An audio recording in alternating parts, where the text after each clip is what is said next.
ils transmettront encore autre chose à leur fils. Que des mets pas ça, fais attention, mets ton blouson, tu vas avoir froid, monte pas là, tu vas tomber.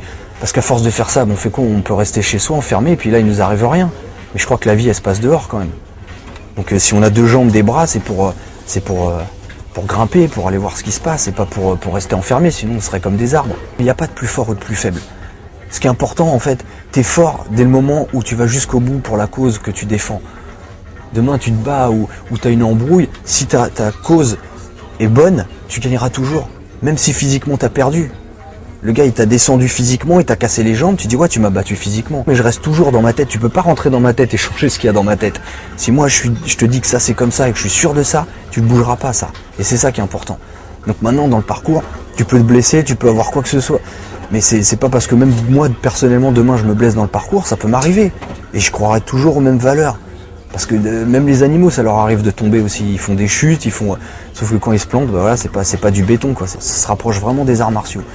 Dans la méthode de s'entraîner, dans la volonté de répéter un mouvement, une technique, on va dire, c'est collé aux arts martiaux, je crois. Je crois que c'est vraiment la même philosophie, la même façon d'appréhender les choses, de voir un adversaire, de dire ok bon lui il est grand, ok va falloir que je tape plus bas parce que ceci, cela, ou il a l'air d'être rapide donc je vais essayer suivant l'adversaire, on modifie sa technique, on sait où il va falloir faire attention, machin, le gars il se combat, fait du combat rapproché, combat au sol, quand tu arrives sur un obstacle c'est pareil. Bon qu'est-ce qu'il y a, ok je vais attraper ça, mais si je glisse, où c'est que je peux me rattraper, bon il y a ça, boum boum boum, ça t'apprend à regarder. Mais c'est vraiment le même, enfin pour moi le même mécanisme quoi.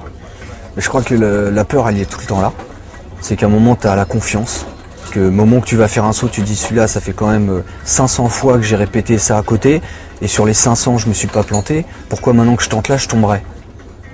Parce que la peur fait un peu perdre la mémoire aussi. Comme quelqu'un, je reviens toujours au combat, le gars il est là, dans son club, il a fait ses mouvements toute l'année, hop, on lui a fait ses parades, et le jour où il se fait embrouiller, gros coup de pression, le mec il lui parle pas comme le prof, parce qu'il en a rien à foutre qu'il fasse des arts martiaux, et qu'il lui fait juste comprendre que si le gars il donne pas son portefeuille tout de suite, il va se faire démonter, et le gars il est en panique, et t'as envie de dire, hé réveille, t'as fait quoi pendant 1 an? Tu t'es pas entraîné pour ce moment-là? Oui mais je sais pas, parce que là je suis paralysé par... Donc t'as rien appris, alors ça t'a servi à rien. Moi je le vois comme ça, normalement l'entraînement doit faire que quand tu es en situation réelle, tu réagis direct. Et plus tu vas t'entraîner dans une situation qui se rapproche de la réalité, plus le jour où tu es confronté à la réalité, il n'y a pas de changement.